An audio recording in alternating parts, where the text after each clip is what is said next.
So today I wanted to do a little flip through of my training journal. I've never actually had one before, so this will be the first time I've attempted to log my runs and my training leading up to the next set of half marathons that I'm running.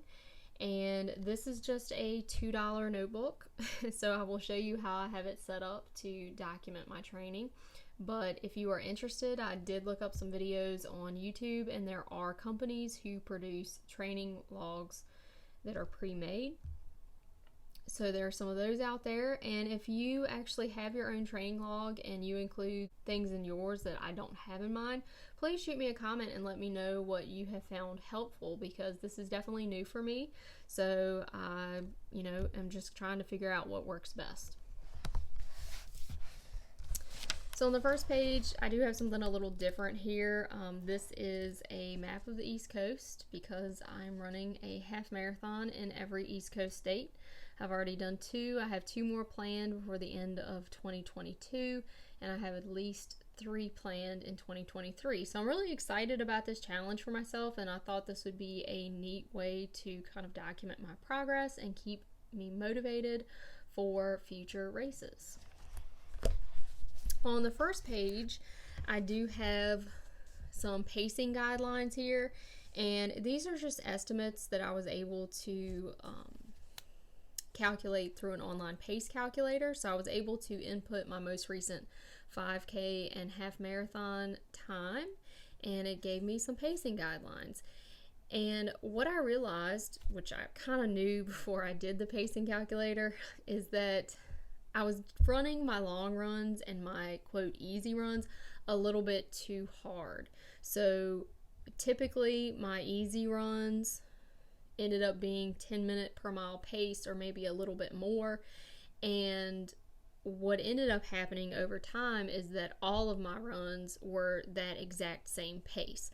So to try to break out of that running plateau, I'm really trying to focus on being strategic with my runs, so incorporating a little more speed work into some of my workouts, and also trying to make those long runs and those easy runs easier. I have started listening to quite a few running podcasts and running coaches, and that's one thing that I keep hearing over and over from people who train for half marathons or marathons, is that you need to make sure those long runs and those easy runs are actually easy. And they do serve a purpose. So I also have my shoes documented here with the date of purchase. I'm not one of those people who really calculates the mileage on my shoes. I just go by the shoe feel. I feel like different shoes perform differently, and it's all dependent on what sort of surfaces you're running on. So I thought it would be interesting just to document how many miles each shoe makes it.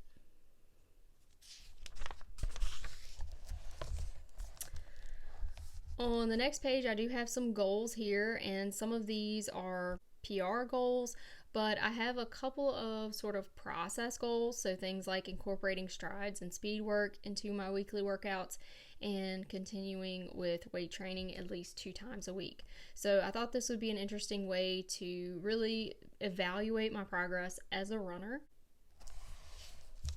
For the actual training log part, I did start out with a lot of information, and over the last couple of weeks I've realized some of this information is kind of redundant or unnecessary. So things like pain and soreness, I've realized I don't need a whole separate category for that. I can just incorporate that into comments.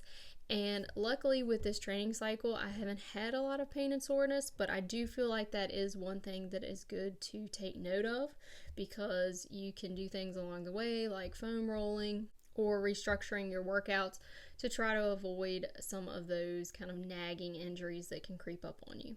Also, categories like fuel, I started to realize that I pretty much have the fuel thing nailed down. And fueling for runs, if you're a half marathon runner, it's not quite the ordeal that it is for marathon runners. So if you are running marathons or ultra marathons, fueling might be something that you want to take note of, particularly if you have gastrointestinal issues when you're running. But that's something that I've really never struggled with, so I started to realize I really don't need that category. Of course, things like mileage and pacing and workout type, those are important for any training log.